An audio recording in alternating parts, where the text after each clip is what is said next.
What are some of the cues in terms of what women want? It never gets discussed because it's not as edgy as thinking like, oh yeah, it's all about money, it's all about beauty, it's all about this, it's about the Lamborghini. It's like, no, like how is he gonna treat you?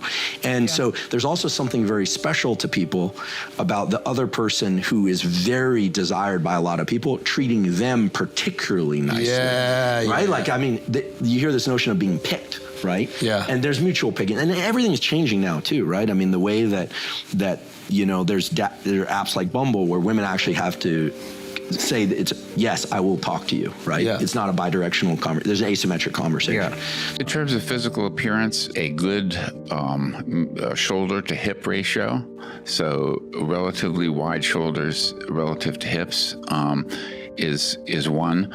Women tend to prefer men who are physically fit and well-toned, but not muscle-bound. So, like, if you go to, I don't know, someone like those early, when Arnold Schwarzenegger was doing the Mr. whatever it was contest, you see the women don't find those attractive, the extremely muscle-bound guys, but they like a guy who's physically fit, high shoulder to hip ratio. They like guys who are physically taller than they are, and guys who are a bit above average. I think that women might interpret a guy who is so obsessed with his body that they might view that as a sign of narcissism. Yes.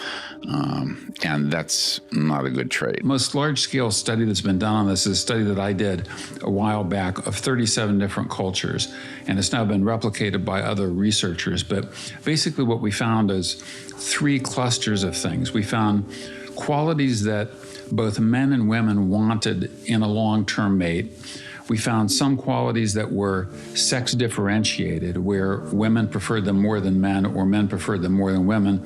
And then we found some attributes that were highly variable across cultures in whether people found these as desirable or indispensable or irrelevant. So if you talk about universal desires, the things that men and women share, there are things like intelligence, kindness, mutual attraction and love, which is really kind of heartwarming because some people think that love is a recent Western invention by some European poets, but it turns out it's not true. You go to the Kungsan in Botswana, and they describe pretty much the same experiences of falling in love as we do, and even describe the distinction between this kind of infatuation stage of love and the attachment phase where, you know, you can't maintain this frenzy of infatuation and obsession for very long, 6 weeks, maybe 6 months at most. Otherwise, you can get nothing else done in your life. And those are those dopamine circuits firing at high frequency. Yes.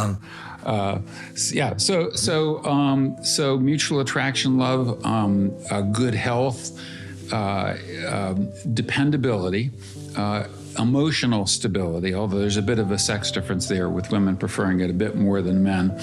So you go to the Zulu tribe in South Africa or,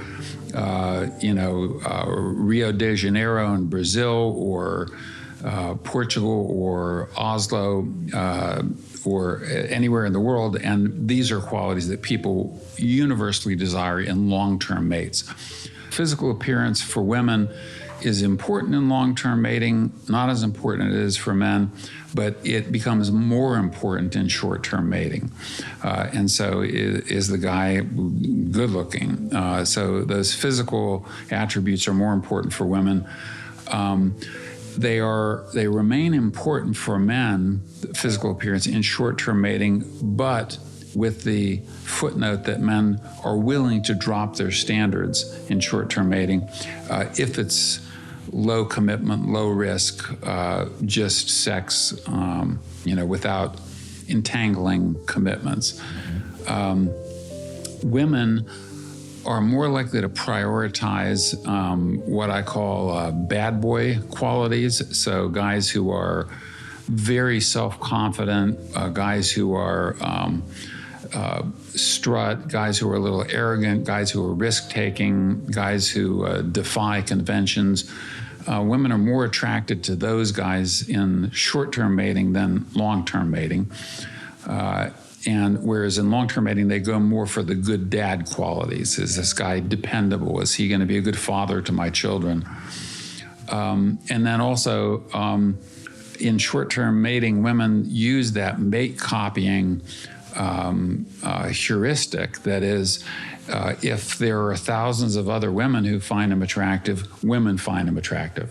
And so that's why you have the groupie phenomenon. So with rock stars, for example, there are thousands of screaming women, all of whom want to sleep with this famous rock star, and they use that as information. They find, if you took like a still photo of some of these rock stars and asked women how attractive the guy is versus tell him he's a famous rock star and show the thousands of women screaming at him, they judge him entirely differently in terms of his attractiveness.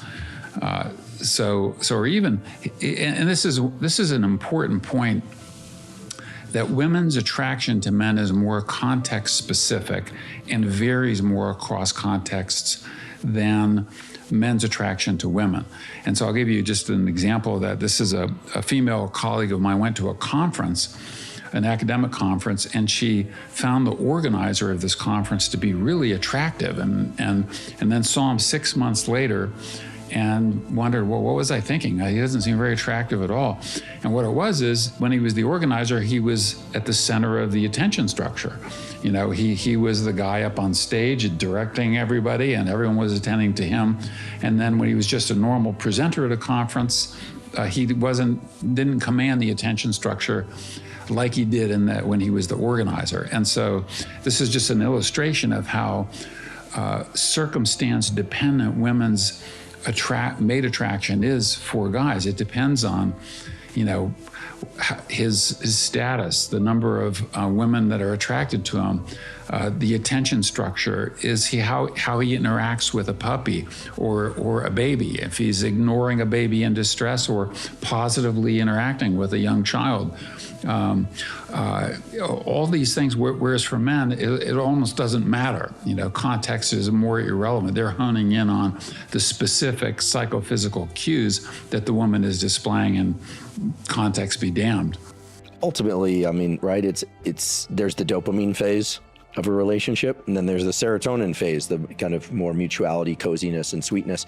There's a great book about how to make sure that the dopamine component and the serotonin component, so to speak, go on forever.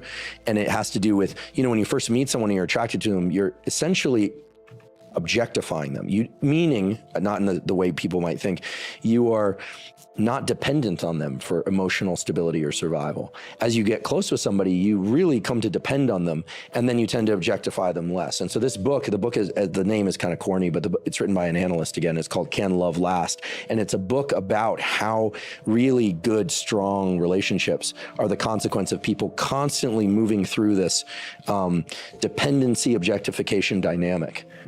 And I use those words in the true, the psychological sense, not in the way they're typically thrown around nowadays. So the idea, you know, in some cultures, men and women will only touch for 2 weeks out of the month. And then for the other 2 weeks, the excitement and the sensuality and the sexuality is very heightened. And then they go back to this kind of distancing. Now, I don't think that's feasible for most people, but if you look statistically, those relationships tend to last a very long time with at least reported mutual feelings of intense attraction for many, many, many decades. So human beings need to learn how to at least understand and control these dynamics.